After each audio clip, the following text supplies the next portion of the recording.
Every industry that dies leaves something behind. Not ruins, not nostalgia.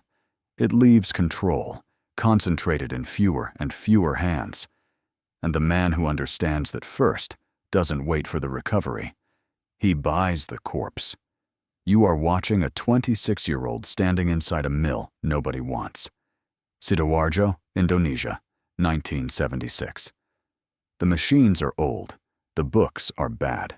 His father sent him to look at a real estate deal. He came back with a steel plant instead.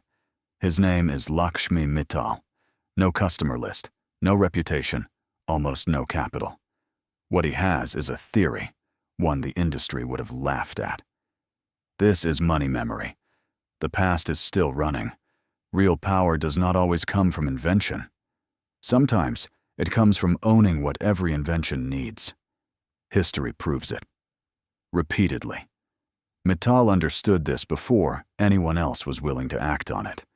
Here's where it started. 1970. Steel is the measure of national power. America produces 119 million tons a year. The Soviet Union, 116.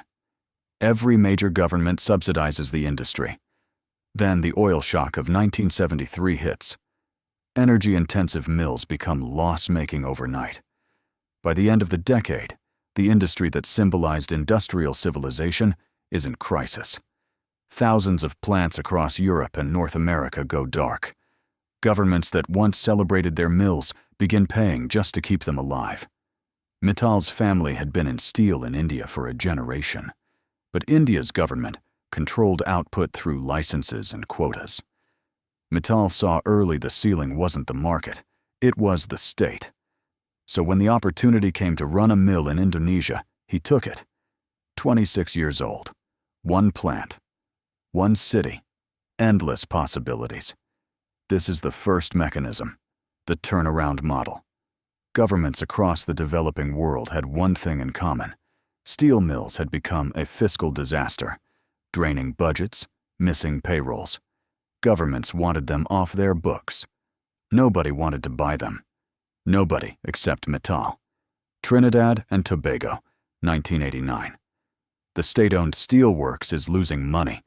Workers haven't been paid reliably. Mittal takes the lease.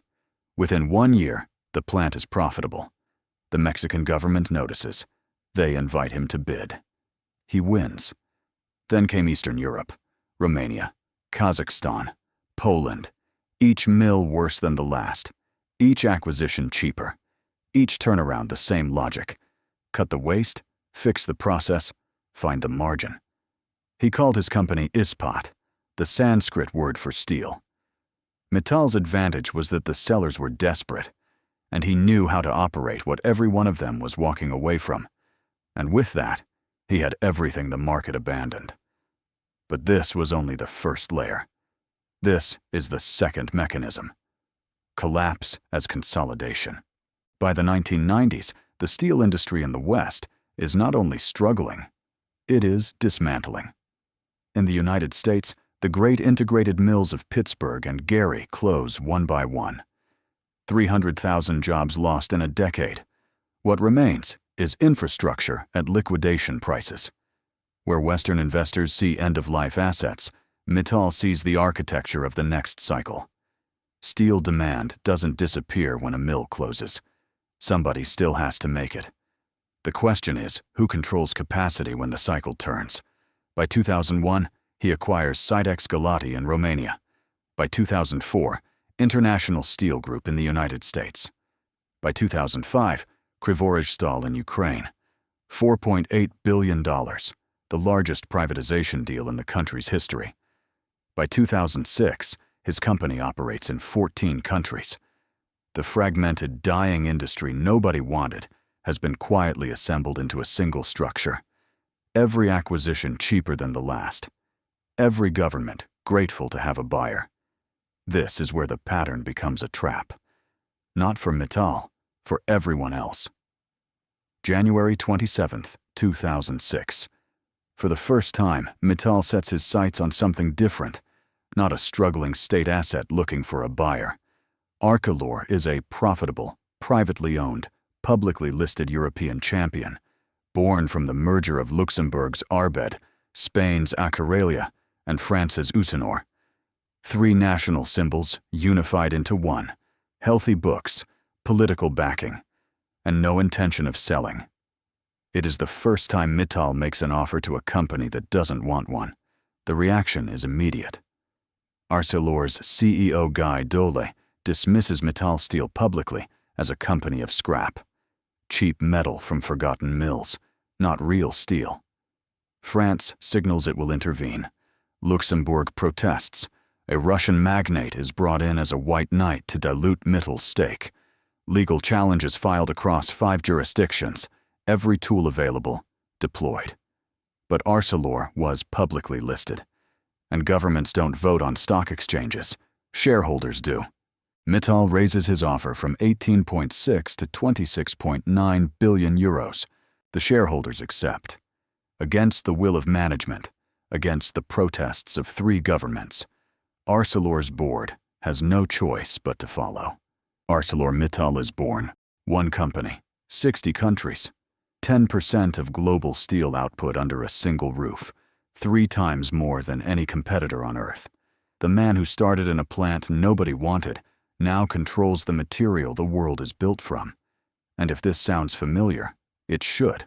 In 2025, the United States doubled steel tariffs to 50%. The Biden administration had already blocked Nippon Steel from acquiring U.S. steel on national security grounds. Governments from Brussels to New Delhi are treating steel not as a commodity, but as strategic infrastructure. Parliaments are asking, who controls this? And it's not a government. The Mittal Family Trust holds nearly 40% of ArcelorMittal's shares and over 44% of its voting rights as of mid-2025.